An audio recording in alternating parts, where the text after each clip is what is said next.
There we go, is it working? Who knows? We could be live, you could be looking at people here. Let's check.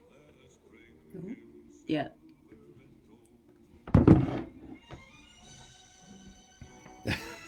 It's always so professional, that's what about this. Is it saying it's live? Yes! It's live, nice. Alive! Alright, cool. But I don't know how to get say hello, Gabriel. Hello. Hello, this is Gabriel. Son number 2. I have 2 sons. This is the second one. The best one. That's right. And there are comments on here. I don't know how to get those. Can you see that? Interactivity. We're doing well. No, I don't either. I don't know why. Every time I do this, look, I've got 10 people watching, and we're just talking at them randomly. Comments! What? Go back, settings, click comments. Uh-huh. I mean, why isn't that under interactivity? Oh dear Lord. Okay. That hasn't done it. It should do. Just, I think that should be right. Now what? I don't know. This isn't going very well. I've tried every time.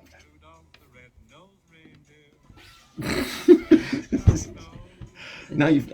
Hello everyone, I hope you're enjoying yourselves. I've got a mince pie, because it's festive time. We're trying to sort this out. We're doing brilliantly. I'm looking at a tiny little picture of myself. There we are. I don't know where the comments have gone. There they are. Alright.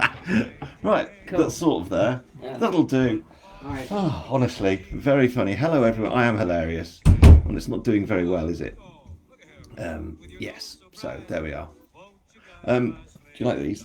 These are my, they're not mine, but they're kind of cool, aren't they? I'll just get rid of this music. There we go. That's better. I will just try and make this as quick as possible, I think. This is the launch for Cold Sanctuary, hooray! Which is book 8, which is amazing. What's amazing is that this time last year, I launched Corpse Road, which is crazy. That was book 3.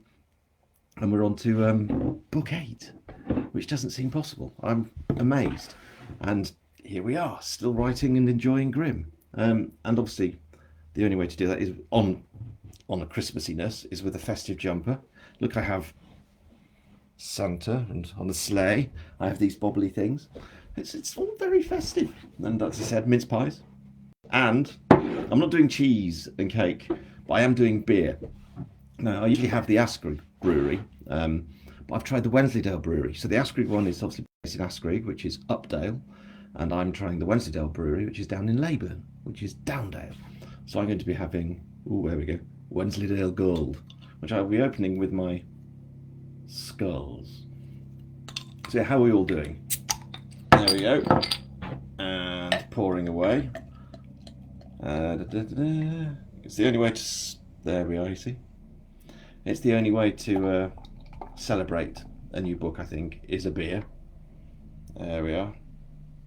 Fab. Let's see if we've... the comments are down here. Here we are. No cheese, I know. Terrible, no cheese.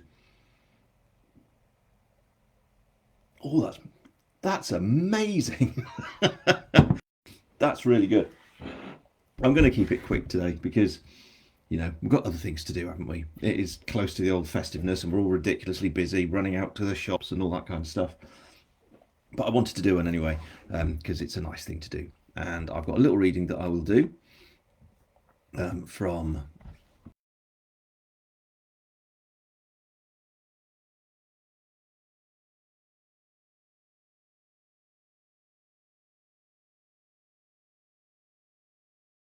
It's Thank You Lot, because as I've said, I'm on book 8 of Grimm. Book 1, Grimm Up North, was published in July 2020. It's now December 2021, and I only wrote Grimm because I was persuaded to by certain authors who we all know, don't we? Barry Hutchison, stroke J.D. Kirk, John Mayhew, and Alex Smith. They kind of pushed me into giving it a go. So I did. And that went quite well. And it's gone so well that I now do this full time. which is really amazing, and I feel extremely lucky. And the reason I'm able to do it is because of you lot, to be honest, which is extraordinary. The feedback I get, the love for Grimm and his crew, Fly particularly. Fly was an accident. I don't know why he turned up, but you all seem to quite enjoy Fly the dog. And obviously, as we know from the last book, Grimm ends up with a little dog who does make an appearance in book 8. That's not giving anything away, and you were all expecting that anyway. But yeah, I just want to say thank you, really, because it's incredibly humbling to have the feedback that I do. I wasn't expecting it to work as well as it had. It was just something I thought, well, I'll give it a go and see what happens. And I've kind of really got into it. I love Grimm. He's a character and a half. His little gang, Matt,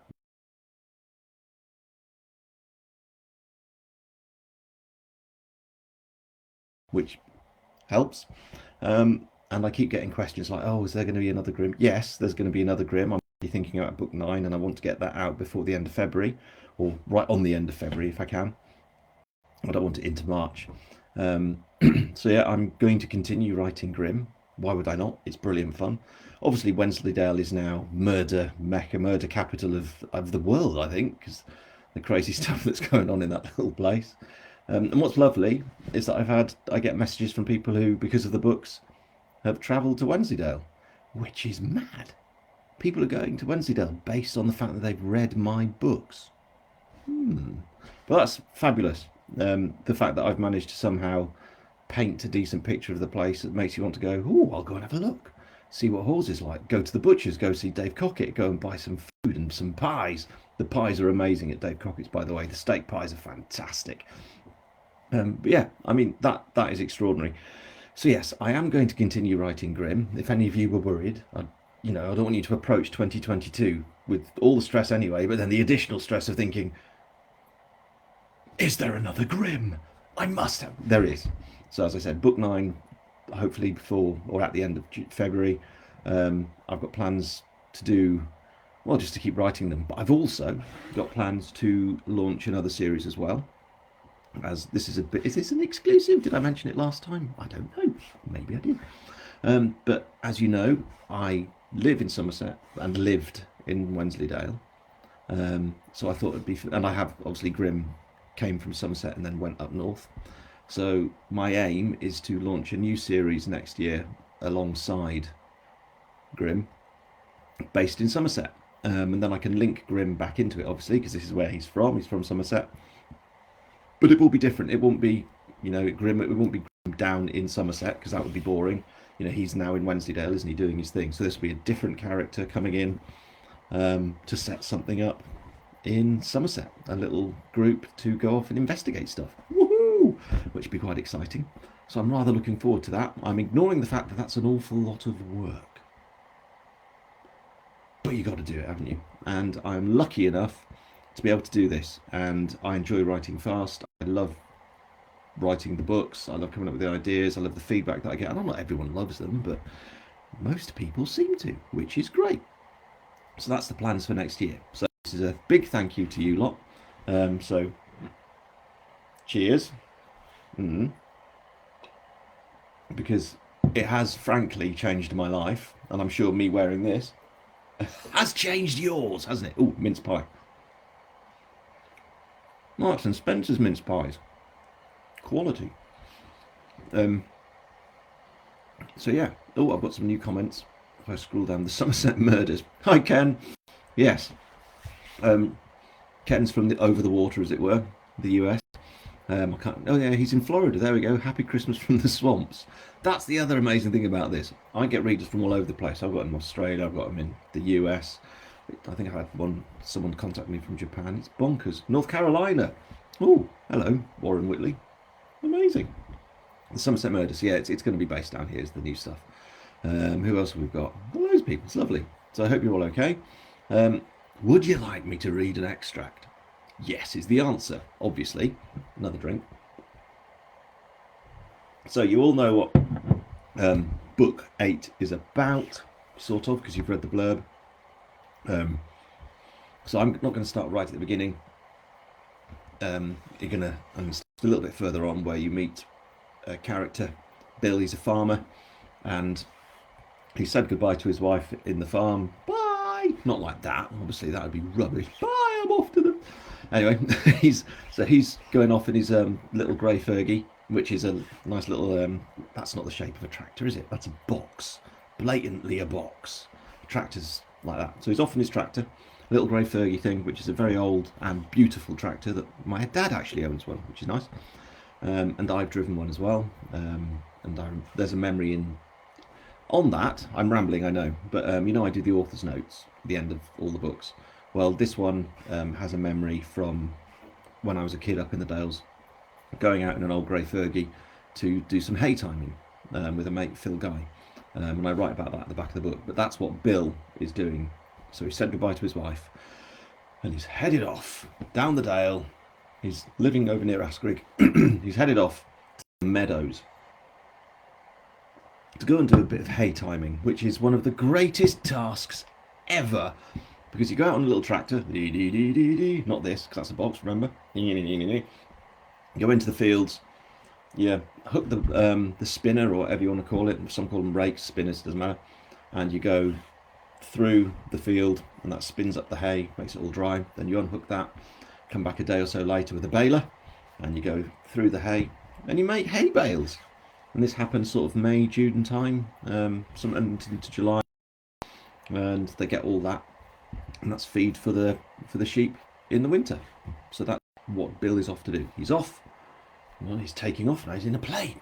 Weird, but no. Right. If I go to this, and I get this, I can now read to you an extract from Cold Sanctuary. Are we all sitting comfortably? You should all have beer and a pie for this. If you haven't, have a word with yourselves. Right, so as I said, Bill's headed off in his tractor. I think he's had a bit of a nap. Yeah, he's had lunch. He's had a bit of a nap under a tree. He's woken up, and he gets back on the tractor, and this is where we are. So, if we're all ready,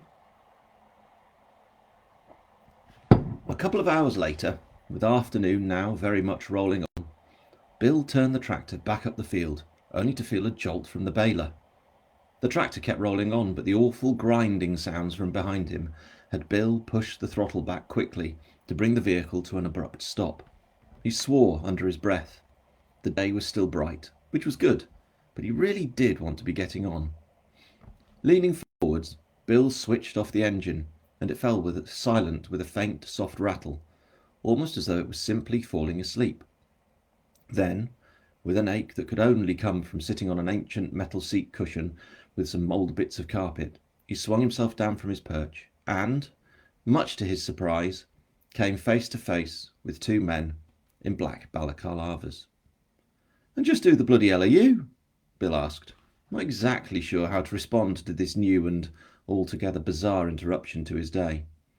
Why they were wearing balaclavas he had no idea, but he found himself thinking that, with the sun as high as it was, and in such a clear sky, they must have been sweating like meat in an oven.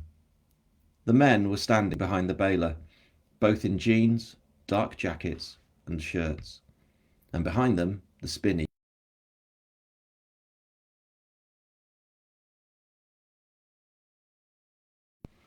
Of the two, he was the larger, Bill noticed, bulky like he had at some point played rugby, but over the years moved on from throwing a ball to chucking pints. His voice was a loud, gruff shout, northern to the point of sounding like he was putting it on, and Bill wondered if he was trying to disguise it in some way. "A warning," Bill replied, not sure yet whether he was angry, annoyed, confused, or a volatile mix of all three. "What are you on about? How can you two, standing there dressed like Halloween, be a warning? And what about exactly?" "The baler," the other man said, pointing. He was smaller, square in build. "That's the warning." "The baler," Bill said. "The baler's a warning. How's that then? You're making no bloody sense." His anger was growing now, and Bill made to walk towards the men.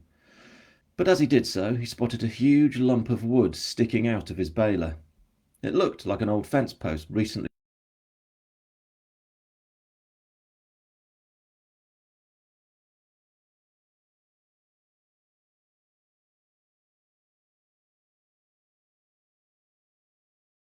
the first man said again, voice still loud and gruff and proper northern. You've had others, now you need to listen. You really need to listen. Bill, though, wasn't listening, because he'd never been one for bullies. His attention had moved from the fence post and the two men to the front of his baler, where it connected to the rear of his tractor. See what you've done? You've busted the PTO shaft. With what? The first man said. The power takeoff, Bill replied, jabbing a finger at where the damage was, his voice growing louder, gruffer, angrier. Looks like you snapped the bloody thing or sheared off the bolts with that stupid sodding fence post of yours. The hell were you thinking? He turned round to face them both.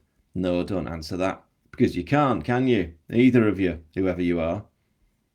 The larger man walked over to Bill, towering over him. He stopped up short, though, when Bill, snapping round at his heels, met him halfway. You've knackered it, Bill roared. You've come into my field, uninvited, dressed like a couple of fat SAS failures and buggered up me baler. SAS what? Those balaclavas, Bill said. Who do you think you are? Andy Sodding McNabb? Who's that then? You are joking, right? We're not joking. This is a warning, like we said. Bill had had enough, and before the large man in front of him could react, he reached up and grabbed the balaclava. Now then, let's see who you are, shall we, before I give you a bloody good hiding. Bill gave the balaclava a hard tug and felt it come loose. Then, as the face of his assailant was about to come into view, something slammed into the back of his head with such force that he saw stars and then the ground coming up fast to crash into his face. Then darkness. There we go. Was that any good? Who knows? Well, there we go. That's the extract. That's Bill in the field, getting all the signals failing. I hope so. Hope it's all right. It did not work. Anyway, if the signal's a bit bad, I apologise for that. So you go. There's the extract, read and done. I really like this book. It's actually the longest of them all. Let me just write a comment here. There we go. So there we go. That is book 8, and it's out in, what time is it now? It's 6:20. Just under 6 hours, which is bonkers. People are putting no more dead dogs, please. Now, if there's one lesson I've learned, and I did try to not have this, in the previous book, which was obviously about dog fighting, but not, people were very concerned about the whole dead dogs thing, and it wasn't very violent at all. I made very sure that that wasn't a thing, but some people were still upset. But in this one, there's none of that at all. It's very much people being nasty to each other rather than animals, so you don't have to worry about anything like that. It's one of those rules that you kind of learn as you're writing crime. Actually, you can basically take anyone you want, any human, you can chop them up, boil them in oil, bring them back to life, kill them again, stab them in the eye, punch them, throw them into more fire, and all. We don't like that, but there you go. I learned that. So there we are. That is book 8, Corpse Road, out. And for those of you who are the audio side of stuff, it is already with Aubrey. So I managed to get that to him earlier than usual. So he's already busy recording it, which is fantastic. And I think most of you who do listen to it think he's brilliant. I do. I kind of hear Aubrey's voice when I'm writing now, which is a bit creepy. But he's that good. So he's absolutely sorted the characters out. I think he's done such an amazing job. So yeah, that is out tomorrow. The audiobook will come out hopefully in January. That's what we're pushing for, because they now do them a little bit quicker, which is great. So as soon as Aubrey's done it, we'll get it back. We have to proof it, tell Aubrey, if there's any errors or whatever, he sorts that out, and then we click lots of buttons, hopefully slightly more efficiently than I do with Facebook Live, because I seem completely incapable of doing it properly. And there we go, and that'll be live, which would be fantastic. And that'll be 8, and then I'll be on to book 9, and then book 10, then book 11, then book 12, and there's obviously this Somerset series coming out. More beer. So, do you have any questions? You don't have to have questions. I mean, I said this was going to be short, but I like to give the opportunity. They are quite funny, aren't they? If you want to ask me any questions, let's have a look. And what have we got? Have we got anything? Nice extract, well read, love the headgear. Well, it is very good, thank you. I'm glad it. I'm not the best at reading, but because my accents get all mixed up, I kind of naturally become a Gaul Northern, because that's a really easy accent to do. It's also the only accent I can do. I either have this accent, which is sort of general English, or Northern. So I'm trying to do both. I get mixed up and I come right Northern for no reason at all when I should be just talking like me. Right, what have we got? Looking forward to reading this, Caroline Bradley, which is good. We've got Bill Forrest in Canada. See, this is the amazing thing. I'm doing this and I'm talking to you guys all around the world, and it's just mad to think that I've got people from all around the world reading my stuff. Bill's a plucky guy. No de-escalating techniques from him. No, Bill's not really a de-escalating kind of person. He doesn't take any crap from anyone, and that's his character. A bit like Grimm, really. Although Grimm does have sort of a de-escalating thing, because he's slightly professional. Bill isn't. He's a farmer. Oh, we've got New Zealand. That's madness. I've got Pamela Hill from New Zealand. Where are you in New Zealand? Because I went there a long time ago, in the Coromandel, and went down to South Island. It was great. I'm trying to. We've got Kill Off Your Coach in Murdercombe in the new Somerset series. Hello, Christian. Christian's my coach. Yes, thank you for that. You all seem to be looking forward to the book, which is nice. And Robert Ian Shires looking forward to reading when I'm in Yorkshire visiting family over Christmas. You see, that's how to do Grimm, isn't it? You go to Yorkshire and you read it. And we went to, as you all know, we went to Wensleydale a couple of months ago. Have to go back because it's fantastic. Love it. Such a beautiful place, and it's just so nice to be there. And it is just beautiful. At work, taking sneaky time to listen to you. Do look forward to getting the book tomorrow. Yes, I hope you all enjoy getting the book tomorrow. It's always a bit nerve-wracking when a new book comes out because not everyone can like what you've done, and you do get a bit concerned that this book's not as good as the last one, or it's too easy to work out. But in some respects, I'm not that worried about the too easy to work out thing because I just enjoy writing the stories.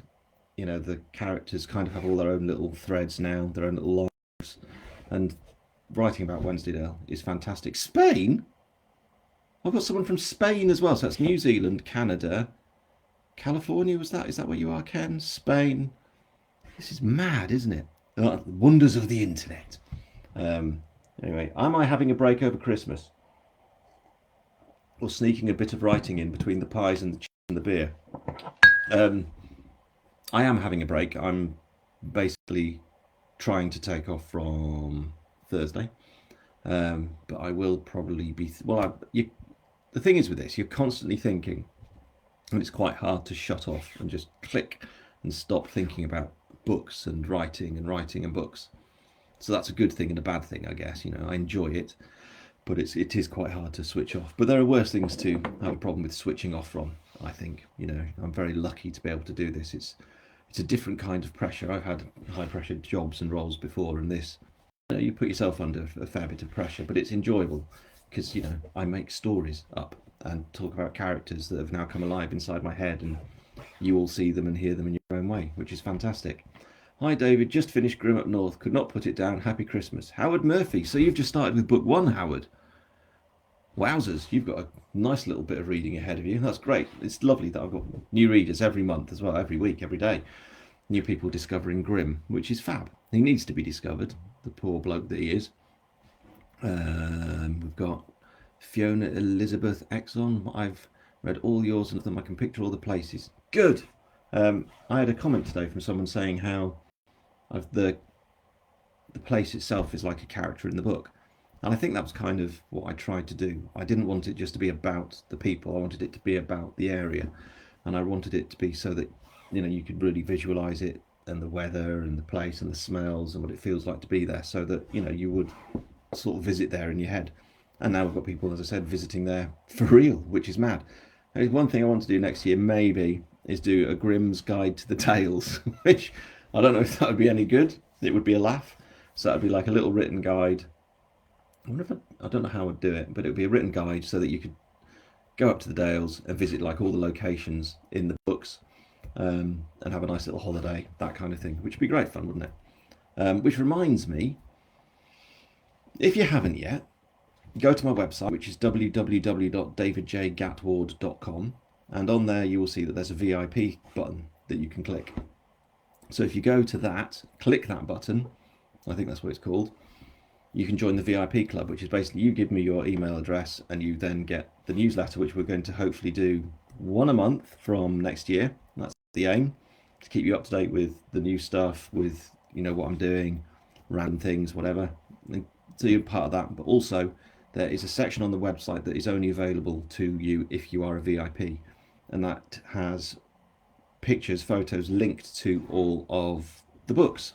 There are some, if you've looked at the website, there are some images already, but this is much more detailed and it's not general like that, like those other ones. So these are specific to the book, so you can go and see like a tent up on the Corpse Road above Gunnerside in Swaledale, that kind of thing. So that should be a bit of fun. Hopefully, we had a lot of fun taking all the photos, and that's one of the reasons we went to Wensleydale, was just to travel around and take all these photos. And I thought we'd have loads of time, and we ran out of time because we could have taken so many more. I've got someone from Scotland. Hooray! Whereabouts in Scotland? Gotta love Scotland. Got family up that way, Oban and Ballachulish. Obviously there's JD Kirk up in Fort Worth.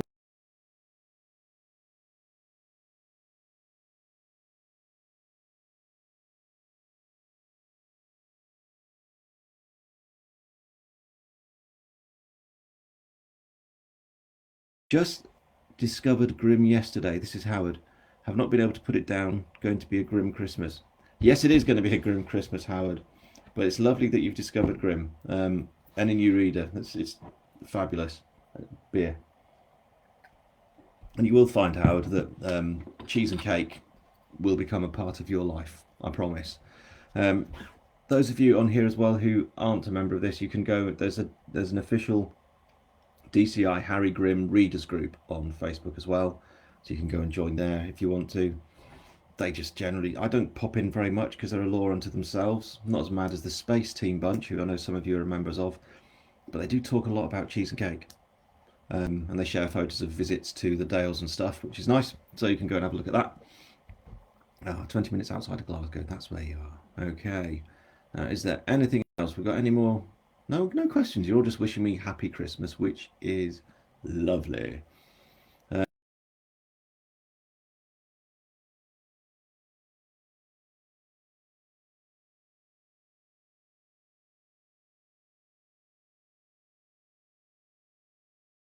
Appalling. I don't know why I can't get this right, and I had to call the help of my obviously clearly more intelligent son. I've reached that age. The internet is some kind of crazy weird magic with wizards, and I don't understand how to use any of it.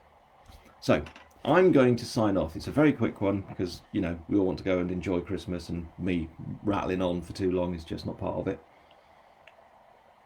So thank you for being a part of this, for helping Grimm become the success that he is. Thank you very much for supporting me. The comments, the feedback, the reviews. Reviews are really important, by the way. So as soon as you've read it, if you really do enjoy it, put a review on Amazon, because that does make a huge difference. That's why we get people like Howard, new readers. They read the reviews and join in. But yeah, thank you, because it's been quite a roller coaster. Mainly that bit where you just get to the top, but then it's really downhill and you're screaming because it's like, this is insane. But that's the fun bit, isn't it?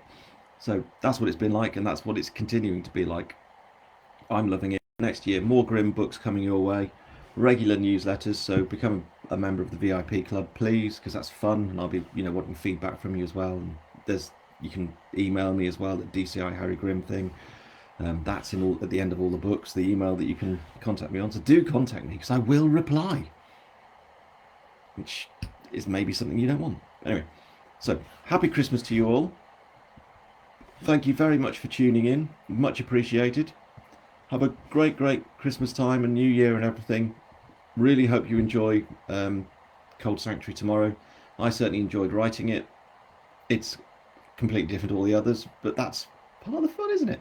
You've got new characters, new adventures, new silliness, new darkness. It's all good. So have a great Christmas and New Year. I'm going to sign off now, and I will see you come January. Well, I won't, because I'll be messaging on here and various groups and on Twitter. Yes, Twitter. But thank you. Here's to a grim Christmas, and here's to more grim in 2022. Thank you.